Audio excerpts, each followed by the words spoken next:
Are you someone who has been facing a lot of rejection lately? As dreadful as it sounds, I understand it is a tedious process of applying and reapplying to companies only to be ghosted by them. In this video, we will be talking about 5 ways in which you can get over rejection and start getting those interviews to move one step closer to your dream job.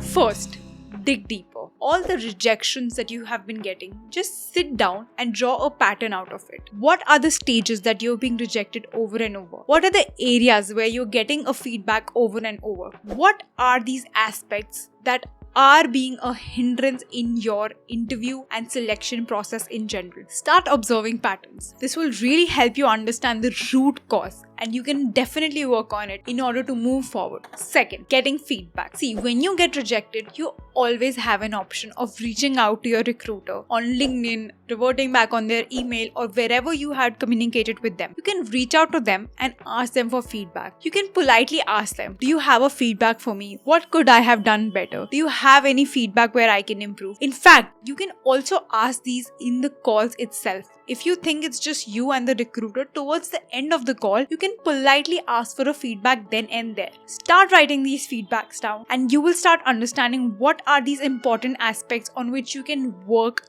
and definitely make it a success for you. Third, learn from the experience of other people. It's necessary to talk to people who have different perspectives and who have been in the same boat as you. This can really help you understand the right advices to follow and the right steps to take forward. Fourth, time to use the gift. Now that you have common pattern from step 1, you have common feedbacks from your recruiters if you're lucky enough. Third, you have connected with mentors, got advice, got feedback on your work. Now it's time to use the gift. Based on the feedback that you have gathered so far, work on your case study, your portfolio, your presentation, the way you talk in interviews, and so on and so forth. Use these things to improve and then again go back to these sources to get another round of feedback. See, no level of feedback is bad feedback. You can always keep going back to people and improving yourself. You might not realize, but there must be something in you that can definitely change for good. These feedbacks and reviews help you work on those aspects and nail that job interview that you've always wanted to. Fifth, and the most important step, the marriage. It might sound amusing, but it's a two-way street. As much as you want to be a part of a company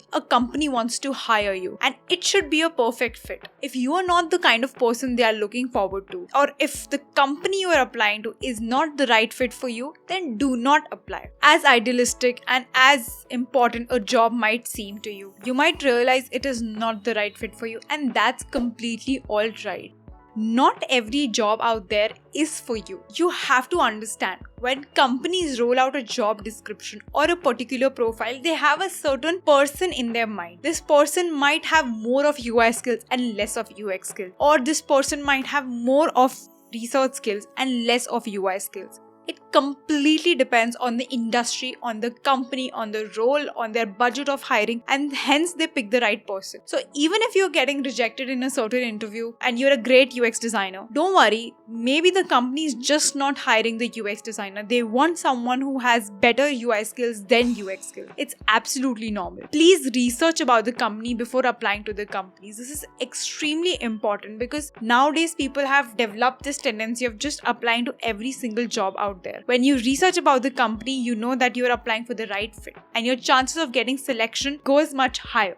In a nutshell, rejection is a part and parcel of life. Do not fear from it. Just try and understand and move forward with the rejection. I'm sure you're definitely going to crack that dream job. If you like this video, do give it a thumbs up and do let me know in the comments below which steps stood out the most to you. See you in the next one.